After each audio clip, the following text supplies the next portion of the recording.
I'm going to talk a little bit about the stock market and the need to adequately regulate it in order to protect investors.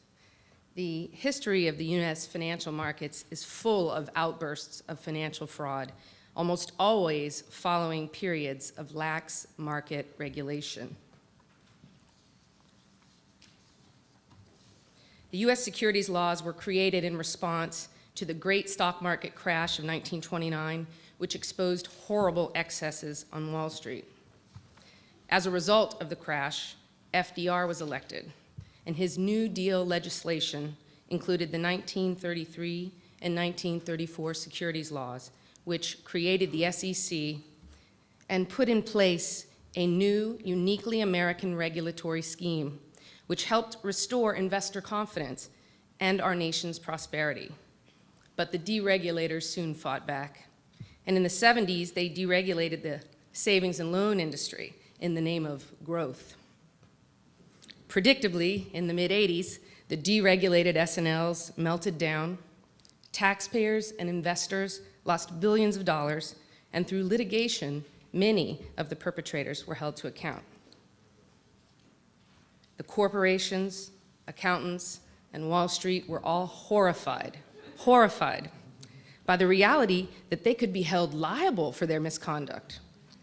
And then came Newt Gingrich and his contract with America rhetoric, and the corporate groups seized the opportunity to pass legislation favorable to their interests, including the 1995 Private Securities Litigation Reform Act, which was nothing more than the worst rollback of our investor protection laws in 60 years.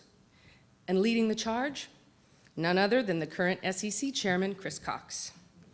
And once again, massive deregulation led to massive fraud, the greatest upsurge in decades. Like Enron, the poster child of corporate abuse, thousands of jobs lost, millions of retirements ruined, a company with a prestigious board, accountants, investment banks, lawyers, and yet it vaporized. And if you want to know why the fraudsters at Enron were able to pull it off for so long, take a look. Enron could never have happened without their friends at the Wall Street banks. They structured all of the shady side deals that kept Enron afloat and looking pretty, and made a nice return for doing it. Remember, the GOP repealed the Glass-Steagall Act, which regulated banks, and the old conflicts from the 1920s soon and quickly reappeared.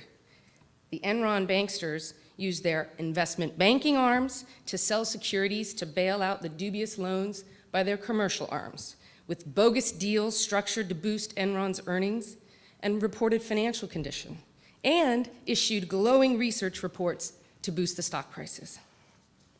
Many warned that the 1995 securities law would leave investors without relief, including my partner, Bill Lirac, who testified before Congress that if the securities laws are gutted, worry about the public and your markets, and in 10 or 15 years, you'll be holding another hearing with a debacle in the securities markets that will make you remember the S&L mess with fondness. He was wrong. It took half the time that he thought it would. In fact, it seems we never seem to learn the lessons of history, and we are doomed to repeat it. And all of this should be plain enough reckoning indeed for those who drank the right-wing Kool-Aid and forgot what happens with under-regulated and poorly regulated financial markets in a free market system. I have to tell you, US companies are still lying to investors. Corporate crime has not stopped.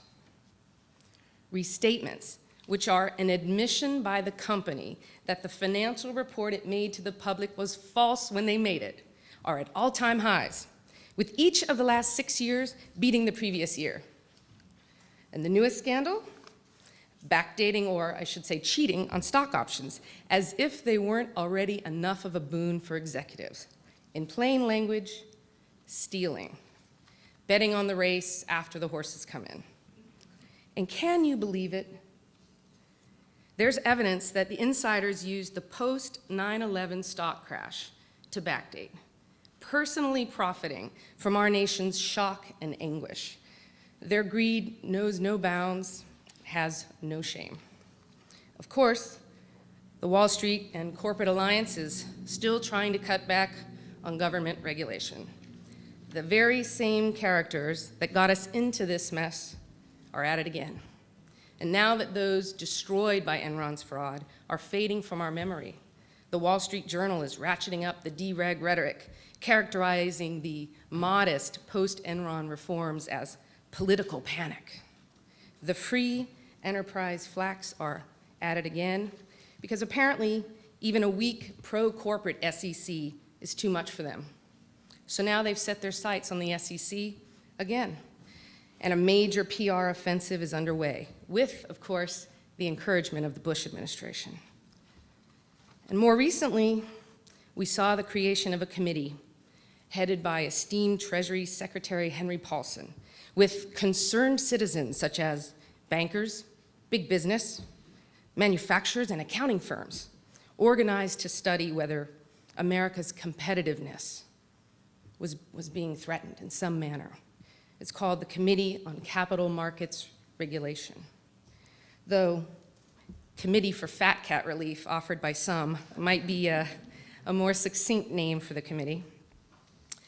After the November elections, when control of both houses passed to the Democrats, the group of tort reformers moved their sights away from legislative fixes to SEC rollbacks or agency rule change, an area still within their control after several Republican administrations.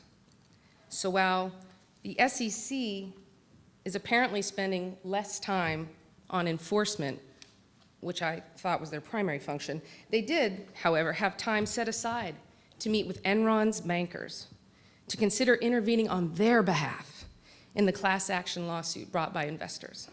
Luckily, publicity surrounding this planned meeting, the article, shamed the SEC into not doing it. And then, just 2 months ago, the SEC joined the defendants in a case before the Supreme Court, supporting a rule that would permit the judge to throw more of those pesky little plaintiffs' securities fraud victims' lawsuits out at the onset of litigation.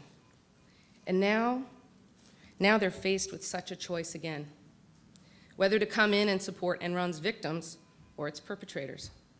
Will the SEC stand up for investors in the most important case in decades, or turn against them again? The bottom line here is that the right-wing push for constant deregulation, coupled with placing industry supporters at regulatory agencies, endangers investors and our markets, and gives corporate America much too much power. Thank you.